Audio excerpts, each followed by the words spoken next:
Hi everyone, this game is called Cave versus Cave. It's by Uwe Rosenberg, the maker of Caverna. So Caverna Cave versus Cave, as you can see, is for 2 players, and I'll only be talking about how to play it in the 2-player mode today, but you can play it solitaire, you can play it solo. It says Era 1, First Wealth. This was prior to a second era coming out called the Iron Age, which is now available. Came out 2018. It's an expansion, so we'll need it for this. It's highly rated. I've heard it's has a lot more complexity in thinking about it to it. This game is a kind of medium-ish weight kind of game. Lots of choices, lots of resources, and if you're familiar with Uwe Rosenberg, especially his kind of games such as Caverna, this is the kind of game I think you'll enjoy. And it's a lot shorter and obviously a lot smaller, as you can see. So you're going to have a female and a male board, so you can choose who you fancy playing with. So what you're going to do is you're going to lay it out, one for each player, but all you need to really see is one board each. And so just one board is fine. I'm going to place it here, and then what I have here is basically the round marker. Now, for the solo game, you're going to have it this side. I will be learning and playing it solo, and I'll also be doing a playthrough on that as well. But firstly, I want to get a game under the belt at least. So, you're going to lay it out like this. What you have in here is a selection of things. For the second player, that's all that's left in this bag here. Things to do with how many actions you've taken per round, and these little small tokens here which represent certain things such as rock. And instead of using rock here, you have an placement option here of using wooden pieces. Only ever use the wooden options as they've been really good. So what you're going to need is you're going to need your various pieces. So what do we have? We have flax, it goes on the 1 space. You have food, the 1 space. Rock, literally everything goes on the 1 space. Gold, it's a 10-side piece as well as just a regular value of 1. That goes there too. Now, if ever you reach beyond 9, you flip it over. Everything else you're going to lose if you go beyond 9. Here we have wood. And finally, we have an ancient form of grain called emmer. E-M-M-E-R. I might be calling it emmer or grain throughout the game. So now you're going to need these things here. Now, should anybody completely surround one of these things, which I'll get onto, you're going to use one of those things. And you might be picking up these things too. These are basically walls that you can put up into your cave. So the rest of them I'll put away. We shouldn't need them anymore for the rest of this explanation. You have these. These are basically the starting tiles. So these are always going to go in positions 1, 2, 3, 4. So I'll lay them all face down first, and then as I get onto it, you'll kind of see what I'll be doing. 2s are shuffled and placed here. And then 3s go here. And finally 4. So it's an 8-round game. In a solo game, I know it's a 7-round game. You have a first player marker, which again, in a solo game, we're not going to need, or in an explanation. But just making you aware, tell you what, I'll leave it out, and then you can see what happens. You're going to have 18 of these dark things here, these dark tiles. Now, what they represent are basically places on your board. So, in a 2-player game, you're going to be shuffling them and dealing them face down, covering up these slots. The 2 of them have food on them, so be wary of them. This is why those other replacement pieces can be quite good, because they all fit on there nicely. Not that you'll typically find you'll have to worry about crushing them all onto 1 space. So there were obviously 9 there. 2, 3, 4, 5, 6, 7, 8, 9. So those other 9 will be used by the opponent, and they'll be on their board. And finally, you've got these things here. What these represent are the 6 action tiles. These are basically things that we can be doing. So what happens with these is they're going to be going out. These are basically the first 6 things that we could be doing. So you place them out here, so they're all visible. Things such as the food corner, you need to pay the resource, which is in the wooden section. You pay that thing, and the location is where it can go. Right here, I've got a wall. This is all blank, so that can go there. At the end of the game, I'll get 4 victory points. And whenever I activate it, which I'll come on to, I can pay flax and get a gold. I can pay 3 flax to get 2 gold. Gold is victory points at the end of the game, in addition to anything on the top. As you can see, I need a certain thing to go here. Different kind of costs, so it's losing me gold, but everything goes up to the 1 position, including, obviously, the gold. So it's a resource management kind of game. What you need to watch out for is the fact that food is very important, because you need to use food for your people, which I'll get onto. So now I've laid out all the 9 tiles. We don't know what they are, and I'll explain how we'll both be using these in a moment. You then start flipping these over. So you have 2 actions in the first few rounds, and I'll show you how many rounds and how you differentiate them in a moment. So you do the first 4, and then the very first one here. So we have rounds 1, then this will flip once it's round 2, round 3, then we go on to round 4, 5, 6, 7, and 8. There are people here, if you can see them. What these are basically dwarves, and they're how many people, like helpers, you can use per round, and it equals the amount of actions you can have in that round. So you can have 2 actions here, and then when we get into past this player area, we're on to round 5. You have 3 actions, 3 actions, 3 actions, 3 actions, and then you have 4 actions in that final round. Now, at the end of the game, you can see 1 gold equals 1 victory point, so it gives you a bit of an indication there too. So, what you want to be talking about is basically what you can be doing. So on your turn, you could take this. What this gives you is an extra action. So one of these orange things basically says, right, I'm going to say I want to trigger this benefit. I now get one of these things of my choice, and I get 2 wood. Why do you want those things? Remember, there are costs up here. And so in this case, based on what we have out, you might want to get wood. Remember, somebody else, your opponent, might get there first.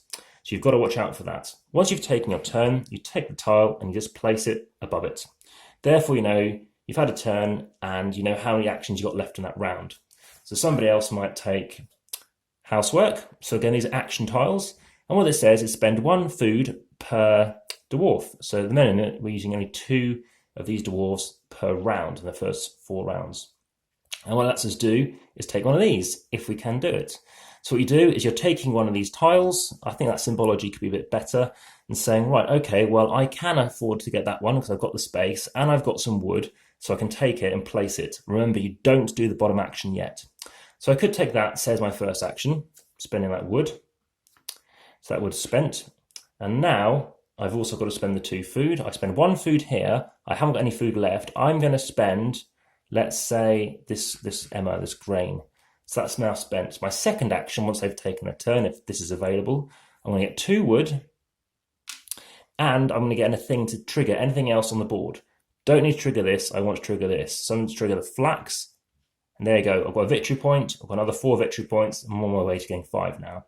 So I've got 5 victory points, I've got more things, more like an engine building things I can do later on. So these are the basic actions. You can excavate. Excavating is good because when you excavate, what you're doing is you're able to basically take this tile and say, look, I can go anywhere adjacent to where I am. I can go here, I can go here, I can go here. Let's say I go here. This tile is no longer available for me exclusively, never was. The point is it's freed up this space and everybody can now get this. So suddenly I might reveal something, maybe it's useful for them. But until you know what it is, it's not like it's, there's no like luck involved really, and if they really needed it. So these are blue rooms. Now, the thing with blue rooms is you can never have equal to or more than blue rooms compared to orange rooms. They're just certain kinds of rooms. Also, what this room has, it has a white line. You can choose to have something there, but you don't have to. So it's optional. In some regards, I think you don't even need to have that line. So excavating once, or it's got a line through it, you could choose to instead 2 food and you get 2 excavations.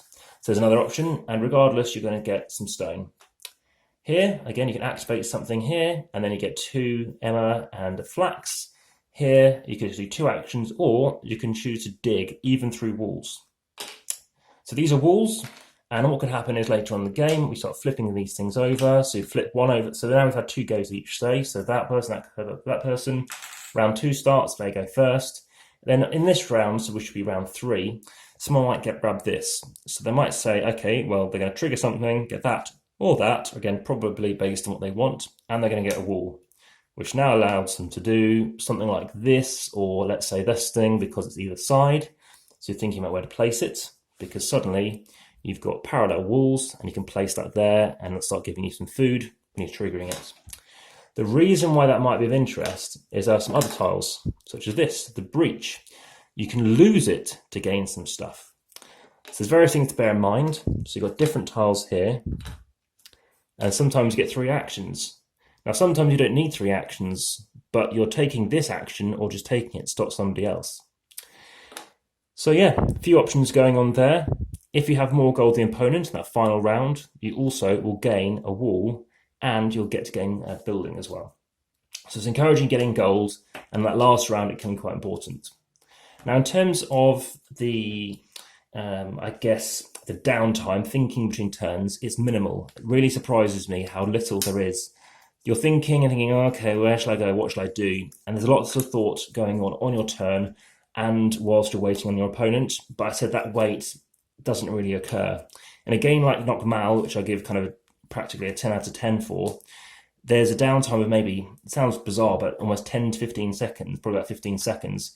And in a game that is only about 20 odd minutes, it feels as if it does feel quite a lot proportionally. Whereas in this one, it's sometimes you feel like you're doing some quite inefficient turns, like you're only getting like one of these benefits and you're not fully activating stuff. But that frustration, well, it does come through in the fact that I've literally had to take some chewing gum to kind of just calm the nerves. But the games can be very close. The games have been very close. Literally yesterday, the score was, I lost by 1 point. It was 45 to 46. So yeah, it was really frustratingly, close on that one. So yeah, a bit of a shame. But aside from that, I would say, you've got to remember you can't activate these. You've got to do this first to activate them as well. It's a very interesting game. It's a small box, delivers a lot in terms of that kind of complexity and choice and what to go for. And in terms of duration, it says 20 to 40 minutes. Now, the 20-minute might be relating to actually how long it takes in a solo game. But in my opinion, I think it's more like a game that's, well, including rechecking the rules and then setting up, packing it away, you're looking around almost an hour and a half. I would say around an hour. I'd say about 40 minutes to an hour is the most likely thing. But that's something to bear in mind.